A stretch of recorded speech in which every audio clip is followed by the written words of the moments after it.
दोस्तों, कल यानी 8 फरवरी को होने वाला चंपई सोरेन मंत्रिमंडल का विस्तार टाल दिया गया है। सरकार के आग्रह पर यह अब 16 फरवरी को होने वाला है। 16 फरवरी को राजभवन में नए मंत्रियों को शपथ दिलाई जाएगी। लेकिन क्यों टला यह मंत्रिमंडल विस्तार? बताया जाता है कि कांग्रेस में ज़बरदस्त ऊहापोह मची हुई है। मंत्री बनने के लिए होड़ मची है। पुराने मंत्री अपना पद बचाए रखने के लिए जद्दोजहद कर रहे हैं, जबकि नए लोग उन्हें रिप्लेस करने के लिए सारी कवायदें कर रही हैं और इसीलिए बताया जाता है कि मंत्रिमंडल विस्तार टाला गया है। जोहार, मैं आनंद कुमार और आप देख रहे हैं जनमन की बात। दोस्तों, विधानसभा में फ्लोर का टेस्ट चंपई सोरेन ने पास कर लिया और अब सबकी नज़रें चंपई सोरेन सरकार के मंत्रिमंडल विस्तार की ओर लग गई हैं, टिक गई हैं। पहले सूचना आई कि राजभवन में 8 फरवरी यानी गुरुवार को दोपहर 2:30 बजे नए मंत्रियों को शपथ दिलाई जाएगी, लेकिन अब समय बदल दिया गया है। जो जानकारी निकल कर सामने आ रही है उसके मुताबिक मुख्यमंत्री चंपई सोरेन ने राजभवन से तारीख आगे बढ़ाने के लिए आग्रह किया और अब यह शपथ ग्रहण समारोह 16 फरवरी को होगा। लेकिन अब चर्चा इस बात की हो रही है कि किसका नाम कटेगा और किसका नाम बचेगा। जो जानकारी निकलकर सामने आ रही है उसके अनुसार झारखंड मुक्ति मोर्चा और कांग्रेस दोनों ही तरफ से कुछ नए चेहरे दिखाई दे सकते हैं। कांग्रेस में सबसे ज़्यादा खींचतान चल रही है। चंपई सोरेन की मंत्रिपरिषद में शामिल होने के लिए कांग्रेस पार्टी के विधायक हर हथकंडा, हर तरकीब और हर कोशिश आजमाने में लगे हुए हैं कि हेमंत सोरेन सरकार में जो 3 मंत्री थे, रामेश्वर उरांव, बन्ना गुप्ता और बादल पत्रलेख, उनकी छुट्टी की जा सकती है। और जिनका नाम मजबूत दावेदारों में लिया जा रहा है उनमें पुड़ैया हाट के विधायक झारखंड विकास मोर्चा से कांग्रेस में आए प्रदीप यादव हैं, सिमडेगा के विधायक भूषण बाड़ा हैं, मनिका के विधायक रामचंद्र सिंह, बेरमो के विधायक कुमार जयमंगल उर्फ अनूप सिंह, महागामा की विधायक दीपिका पांडे सिंह और झरिया की विधायक पूर्णिमा नीरज सिंह हैं। इन 6 दावेदारों में से किन्हीं 3 नामों पर मुहर लगेगी या पुराने मंत्रियों में से कोई रिपीट भी करेगा। इन सब बातों से पर्दा तो तभी उठेगा यानी 16 जनवरी को उठेगा जब राजभवन में राज्यपाल उनको शपथ दिलाएंगे। वैसे काफ़ी लंबे समय से कांग्रेस कोटे के मंत्रियों को बदलने की बात चल रही थी, चर्चा हो रही थी, लेकिन हो सकता है कि इस बार यह बदलाव देखने को मिल जाए।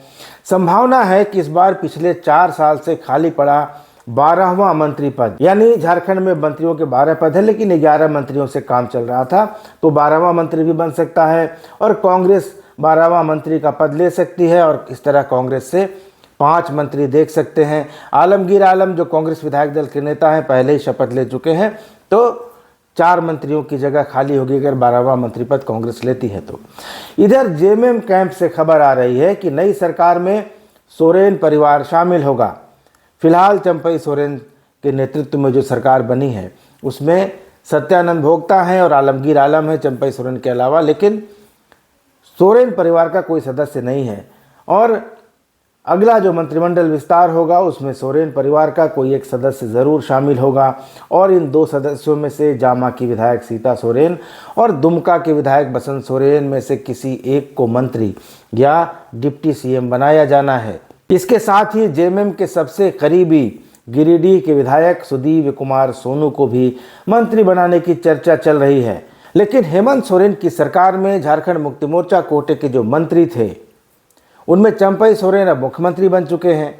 इनके अलावा मिथिलेश ठाकुर, हफीजुल हसन, जोबा मांझी और बेबी देवी, ये 4 मंत्री थे। अब इनमें से कितने लोग रिपीट करेंगे, किनका पत्ता कटेगा, यह देखने वाली बात होगी। अगर सीता सोरेन और बसंत सोरेन में से किसी एक को मंत्री बनाया जाता है और अगर सुदीव कुमार सोनू को भी रखा जाता है तो जेएमएम को अपने कोटे में से एक विधायक की छुट्टी करनी होगी, क्योंकि चंपई सोरेन की सीट जो है वो खाली है, तो वहाँ हो सकता है कि उनकी जगह बसंत सोरेन या सीता सोरेन ले लें। हालांकि ज़्यादा संभावना सीता सोरेन की है।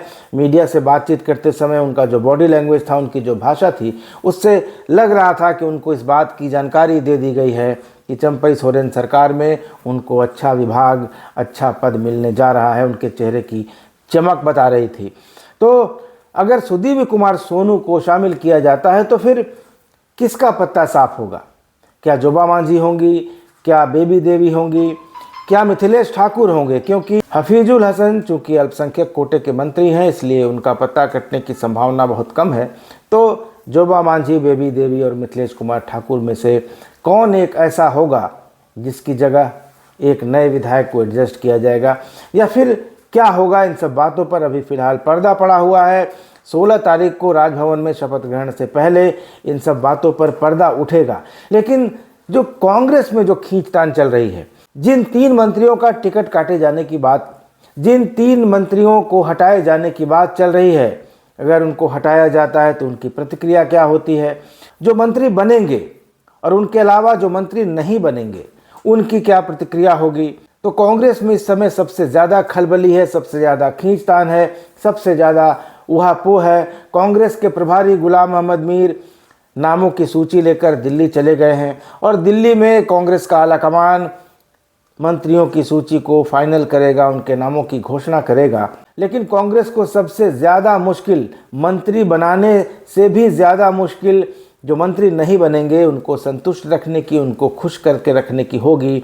और देखना है कि जब मंत्री बनाए जाते हैं, झारखंड मुक्ति मोर्चा और कांग्रेस कोटे के मंत्री शपथ लेते हैं, उसके बाद सियासत क्या रंग लाती है। क्या जिन विधायकों को मंत्री का बर्थ नहीं मिलेगा, क्या वे चुपचाप बैठेंगे या कुछ कसमसाहट होगी, कुछ तिलमिलाहट होगी? और ये कसमसाहट और तिलमिलाहट किस रूप में बाहर आएगी, ये देखने वाली बात भी होगी। इसको देखना भी दिलचस्प होगा। बहरहाल इन सब बातों पर नज़र बनाए रखेंगे, समय आने पर इन सब बातों की जानकारी भी आपको देते रहेंगे।